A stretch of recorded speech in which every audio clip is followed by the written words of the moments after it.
Arteta's tactical change against Man City revealed the answer to their and his biggest problem in attack. I'm going to be breaking down why Arsenal struggled to create chances in the first half, how one change unlocked their true potential, and why Eze's assist was so significant. So, how exactly did Arteta's change show what they've been desperately needing in attack? Well, to understand this, let's look at what Arsenal's biggest problem was in the game. So Man City were the better team in that first half, and there were a few reasons for it, but the biggest one was the angle of their press. It was really clever, really brave as well, and there were some interesting changes because Silva and Thogden swapped places from that game against Man United last week. So why was that? Well, I think with Silva, they were looking for someone who's that little bit more defensively intelligent when it came to the press. But what they did brilliantly was exactly this.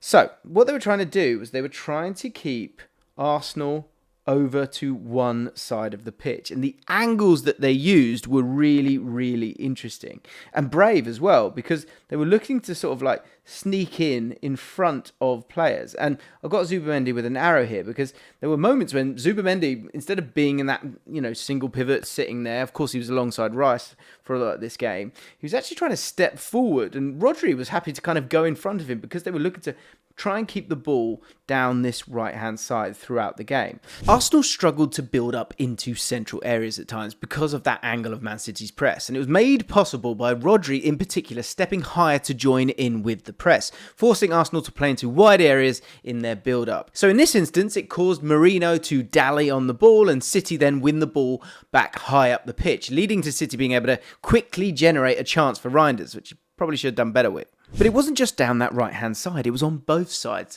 Pep wanted to keep Arsenal away from that right-hand side. And this is an instance on the other side where it occurred again. And again, Zubimendi was trying to sort of break free and help the team somewhat. But that focus and the angle from the defenders to ensure that even Rodri, again, trying to sneak in front of Trossard here and trying to keep them along that side, it was really impressive. Don't believe me? Check this out. It's another example, but on that other side, and the central passes were just shut off. Rodri, again high, forces Calafiori to play down the line for Kushinov to intercept really easily. And from there, City can then easily structure an attack. But interestingly, have a look at Reinders. A typical Man City midfielder last season would operate on the edge of the box, but he is darting into the box. He ends up as the highest player for City, taking the attention away from Haaland, who has space, and that is just a huge part of the dynamism that this Man City side has. And that energy from Reinders, what he has brought to this Man City team, it leads perfectly to the goal, which is so much more complicated than people think. Today's video is sponsored by Surfshark, and you need to listen up because you need yourself a Surfshark VPN. Now, what is a VPN? If you don't know, get to know, because it keeps your online data safe by encrypting all of the data between the device and the internet. And it's never been more important to have one. It keeps cybercriminals at bay, and with the Surfshark VPN, you can change your real location to any location around the world. That's over 3,200 servers in over 100 countries. And this means that you can, first of all, enjoy more content, access new content by exploring the Netflix libraries of Japan, USA, Australia. Also, if you're on holiday and often you can't watch your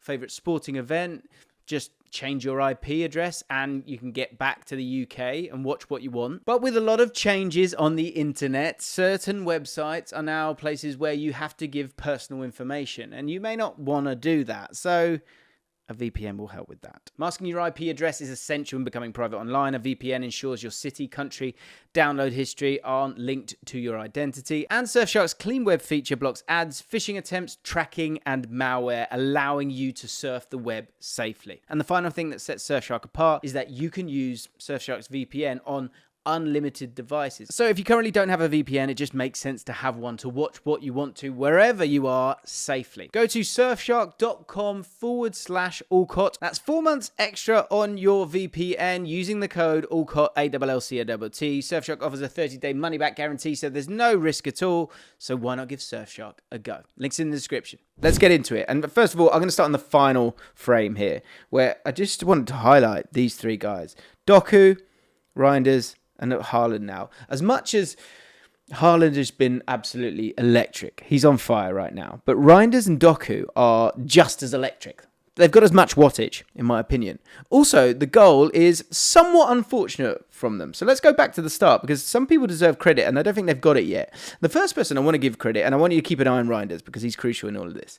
But Arsenal have set pretty well here. You know, he's kind of tight enough. If the ball drops, he can get his arms around him if he needs to. Of course, the duel's going on there. He's fine keeping an eye on the ball here. He's ready. He's aware. And so they're pretty well set. Now, yes, there are a lot of people in this area, but I think Arsenal are actually in a good place here. And if you look at the rest of the game, they regularly won the ball back by suffocating the opposition in these moments. So I don't see a problem here. What I think needs to be said is Foden does absolutely fantastically here. Now, he doesn't need to put in that amount of effort. And that leads to a bit of a ripple effect, available on Spotify or wherever you get your podcasts, which leads to a bit of luck or bad luck for Arsenal in here. But there is still an attitude with one player in particular that makes the difference. And as we move it on, you'll see exactly what I mean. So first of all, Foden nicks in front of Trossard, a little bit flat-footed Trossard, but was he expecting Foden to rock up there? Probably not, which again makes it look so much more congested, so you're trying to find some problem with that. And Gabriel now here is somewhat backing off, because Foden's got that initial touch. Haaland's kind of body momentum is working that way anyway, but Gabriel is ready, he's set, he's okay. But Phil Foden winning the ball there causes a bit of chaos. As we move it on, you then see that two bits of bad luck. First of all, the ball comes off one person's shoulder, head, and then another person's, I think it might be Bruno Fernandes in there. It's chaos in there. And again, Gabriel is actually in an all right place where he kind of got a yard where he could go back. But the next person deserves some credit. Rodri's able to get that next pass. But this little pass from Haaland is brilliant. But I think most people wouldn't expect Haaland to play this lovely little pass. But if we go back just a couple of milliseconds, Reinders is here. I felt it's so interesting. It just shows what his demeanour and his way of thinking is, and because he's got such a sort of brilliant glide and he eats up the ground in the way that he does. Instead of being kind of wary of going backwards and conceding a goal, he's actually thinking about going forward. So watch Reinders this time. Slowly, even in this moment of chaos, moving forward, waiting for the ball to kind of land for them. It's chaos. And then it does. And Haaland plays a brilliant little pass here. Now, Gabriel thinks he's fine here because he thinks he's ensuring that he's going backwards. But Haaland, with the clever little pass, but without Reinders making that positive run initially, it doesn't work out in their favour.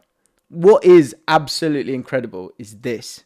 So, on your marks, get set. Off you go, Haaland. So Reinders with that positivity has led to that initial break, but there's still so much to do. And the wheels on Haaland. It is unbelievable. By the point where Reinders plays the pass, first of all, the great run from him is crucial in all of this. Crucial. Don't know why I squiggled like that.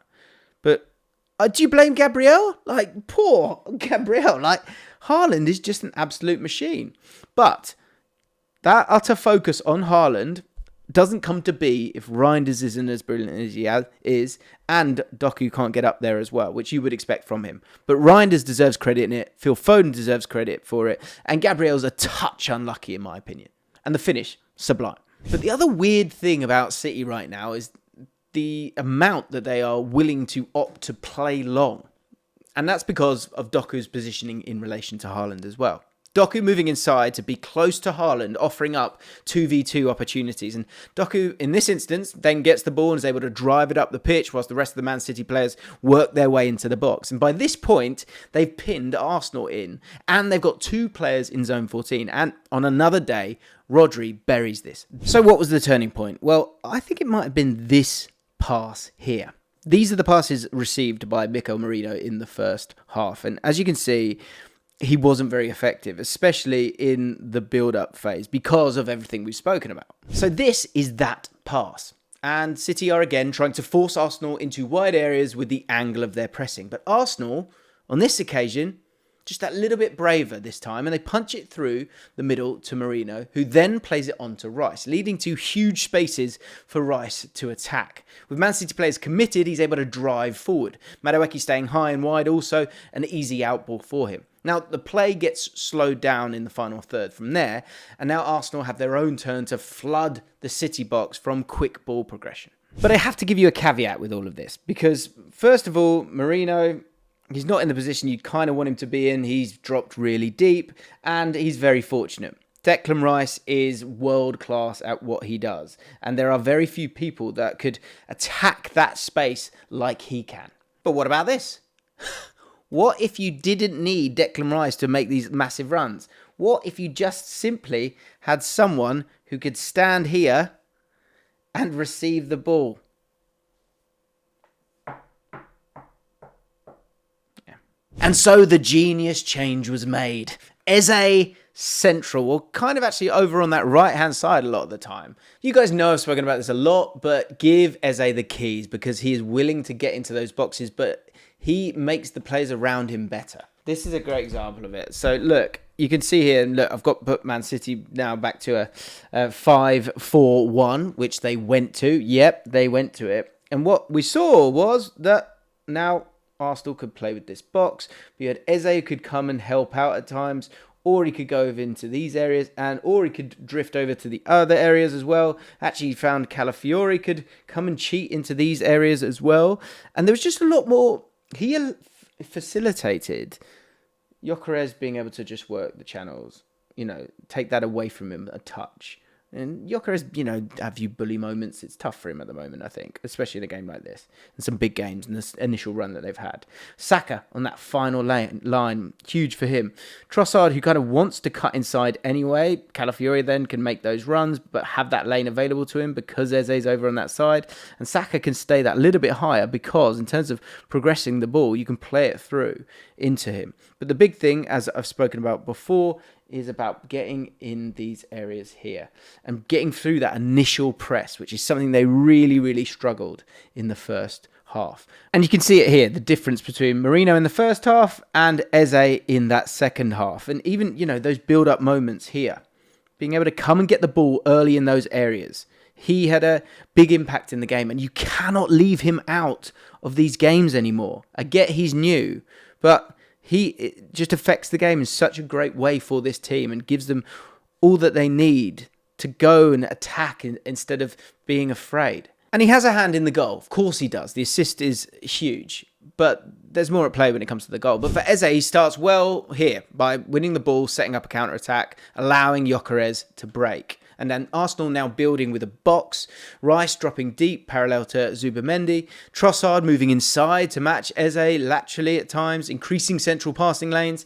And Eze's then peeling out wide at times in build-up as well. He's given that freedom because you've got to. And that means, as I say, Saka didn't have to drop deep to receive the ball in build-up. And Saka looked fantastic, didn't he? And it was part of it was because you're enabling to have that high starting position that you want Saka to have. He's not coming to get involved with it. But Odegaard or Merino, in that right-sided area, they drop deep. They come out of that block. Eze stays inside it. And Saka was able to target the back post with this starting position. And that leads to Eze being completely free because of this. And one of his key skills is receiving the ball on the back foot, meaning that Arsenal, they can be brave with their passes to him centrally. And I haven't even spoken about Zubimendi, who will be so much better because of having Eze in front of him, because he is willing to play those passes, able to play those passes. And actually, Zubimendi was bombing on a lot of the time, and Declan Rice, who was superb, I thought, he can make those line-breaking passes as well. He's totally capable of that.